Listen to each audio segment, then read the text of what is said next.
All right, I'm just gonna make this real quick in the process of taking this apart, because I'm fixing my wife's fork here where she might have hit a jersey barrier a little bit. So it's replacing the tubes. So while I had this apart, this is a Rebel 2021 Rebel 1100 DCT. I believe they're the same for both the DCT and the non-DCT models as far as the suspension goes. So let me put this back in order here. So this is the damping cartridge. The other side is a damper rod. It doesn't do very much. This isn't it, but it looks like this. Basically, the other side just has a spring and one of these guys, and I'm pretty sure all this is for really, really, really high speed damping. So like if you smack into a curb, I think these holes are meant to slow down fluid flow enough in that situation to keep your suspension from completely collapsing. And that's it. As you can see, these are huge holes. They're not going to be slowing down much, so this fluid has to be moving really fast in order for this to make a difference. So I think that's it. That side can't do any rebound damping. All it can do is compression damping, and even still, it would take pretty thick fluid and a lot of speed for these holes to slow down that fluid.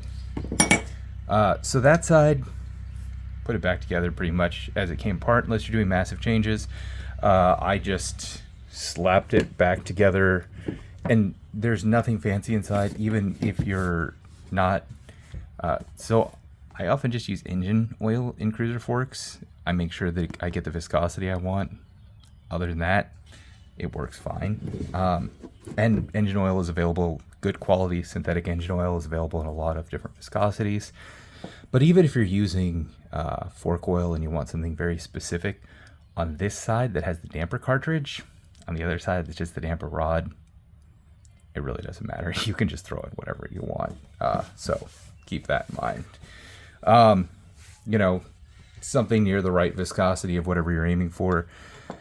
The viscosity that was in here, Honda calls it 10 weight. I looked it up. It's Showa SS8 fluid, most likely, that came in these forks from the factory, which had a viscosity at 40 Celsius of about, I want to say it was 37 offhand, something like that.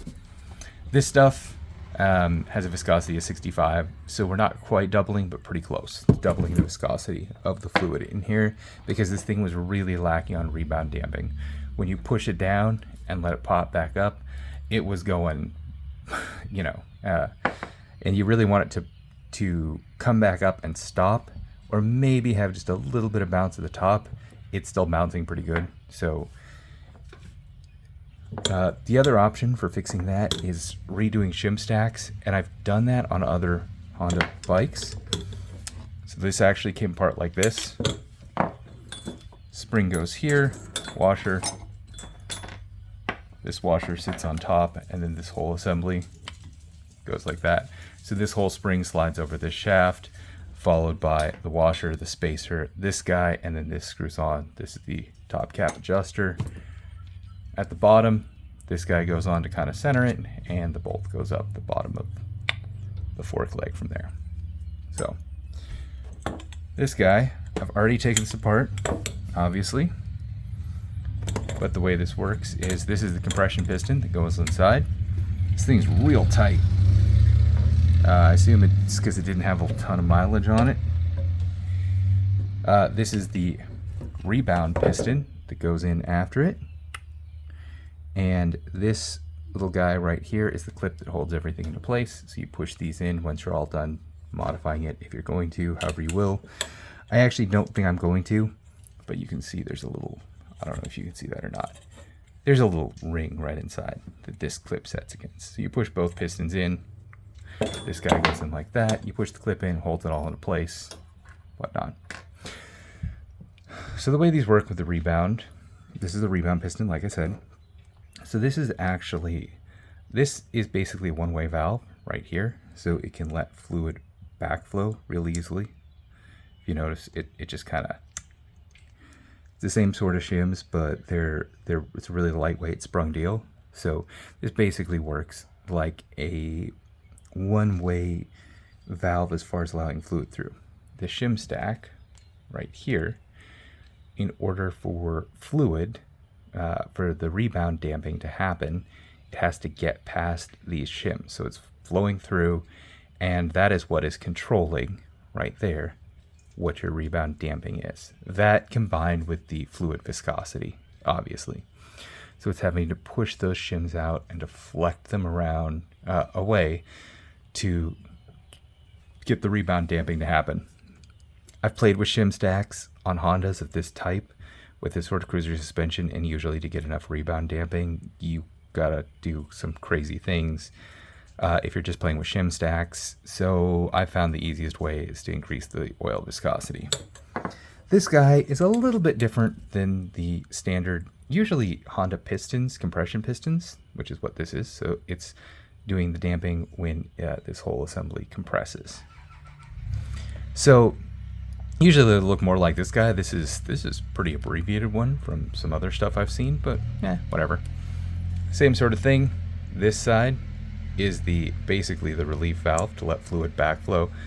Fluid has to go past here. So the problem with this is not really the problem, but if you're increasing rebound damping by increasing your fluid viscosity, you're going to be increasing compression damping too. So that might be okay for you, that might not. In other Hondas, they've just had a little O-ring around here. This has a different type of seal, which isn't one I've seen before. So kind of a shortcut on some other Hondas is they have an O-ring like this one on both the compression and the rebound piston.